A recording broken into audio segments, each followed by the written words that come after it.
दिनांक 12 सितंबर को थाना क्षेत्र विकास नगर में सुबह लगभग 8:30 बजे के आसपास 2 चेन स्नैचिंग की घटनाएं हुई थी।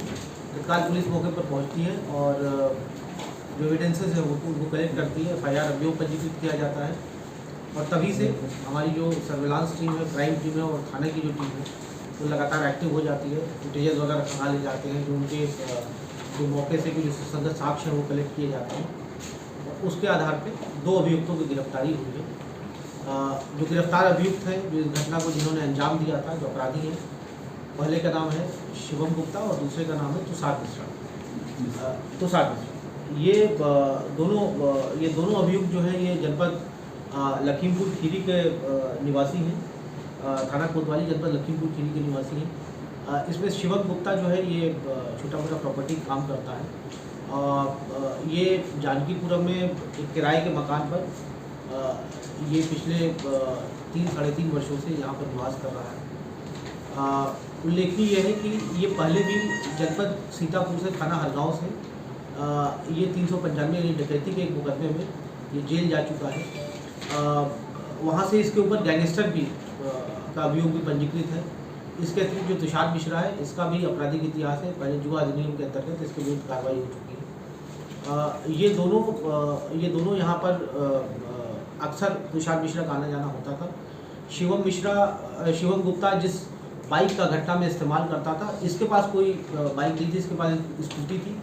घटना को अंजाम देने के लिए ये अपने मित्र जो इसका को एक्यूज है तुषार मिश्रा, उसके पास एक रेड कलर की एक एक्सट्रीम बाइक है जिससे इन लोगों ने विकास नगर वाली घटना को अंजाम दिया।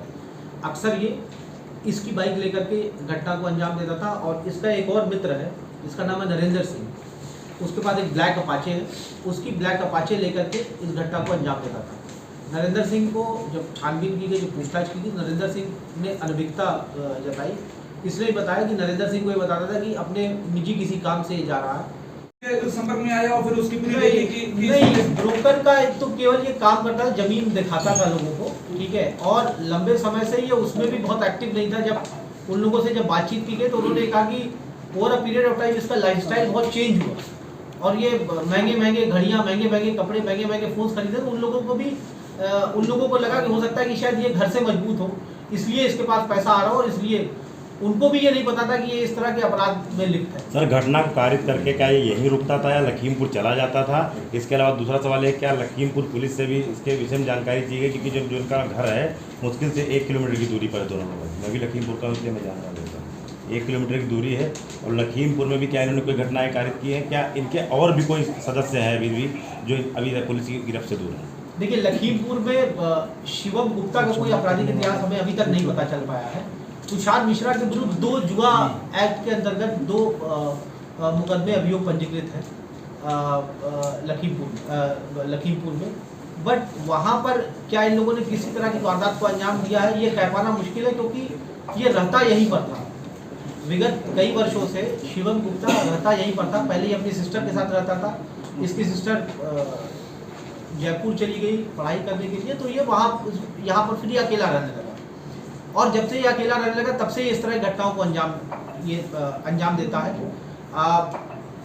मैं ये भी कह रहा हूँ कि अभी हो सकता है कि और भी बहुत सारे जो केसेस हैं उनका अनावरण हो सकता है किसी अन्य जनपद में भी जाकर के इन्होंने घटनाओं को अंजाम दिया हो। एक लोग के पिताजी तांत्रिक है, दूसरे पिताजी के पास, इनके पिताजी वहीं रहते हैं। सर, आखिरी सवाल ये है कि जिस तरीके से आप लगातार अपील कर रहे हैं लोगों से कि वेरिफिकेशन कराने के लिए, रेंट पर रहने के लिए, ये भी रेंट पर रह करके लूट की घटनाओं को अंजाम दे रहा था, क्या मकान मालिक को भी कोई नोटिस दी जाएगी? आप लोगों के माध्यम से मैं यह बिल्कुल ठीक है, आप लोगों के माध्यम से मैं ये कहना चाहता हूँ कि ये जो महिला है, ये मकान सुमन श्रीवास्तव नाम की एक महिला है जो केंद्रीय विद्यालय में टीचर है, जिनके मकान पे किराए पर रहता था।